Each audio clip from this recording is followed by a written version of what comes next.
বিকেলবেলা রেডি হয়ে বেরিয়ে পড়লাম সরস্বতী ঠাকুরের অর্ডার দেওয়ার জন্য। আমাদের প্রত্যেক বছরই সরস্বতী পুজো হয় বাড়িতে, সেটা তোমরা সবাই জানো। তো সেই জন্য বেরিয়ে পড়লাম। আমরা প্রত্যেক বছর টাউনশিপ থেকে সরস্বতী ঠাকুরটা নিয়ে আসি, তো সেই জন্য এবারেও কোনো চেঞ্জ নেই, টাউনশিপেই চলে এলাম ঠাকুর অর্ডার দিতে। তো আজকে অলরেডি 25-26 তারিখের মতো হবে, তো অর্ডার দিতে এসছি। আর এই হচ্ছে অনেকগুলোই ঠাকুর বেশ ভালো লাগছিল, বাট তার মধ্যে একটা আমরা অলরেডি চয়েস করে নিয়েছি। কোনটা নিয়েছি সেটা তোমাদেরকে একদম ফাইনাল যেদিন আমরা ঠাকুর আনতে আসবো 13 তারিখ, সেদিন তোমাদেরকে দেখাবো। তো তার আগে তোমরা এমনি গেস করতে পারো, অনেকগুলোই ঠাকুর দেখালাম কোনটা নিয়েছি।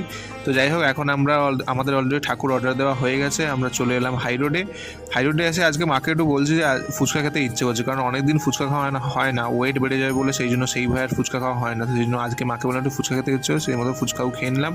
আর এই যে আমরা রাস্তায় এখন বাড়ি যাওয়ার জন্য বেরিয়ে পড়েছি। রাস্তায় যেতে তোমাদের চকদীপা স্কুলটা একটু খুব সুন্দর করে সাজিয়েছে, তো প্ল্যাটিনাম জুবলি সেলিব্রেশন হচ্ছে, সেই জন্য এসেই মা আজকে বানালো একটু পাটিসাপটা, সেটাই খেয়ে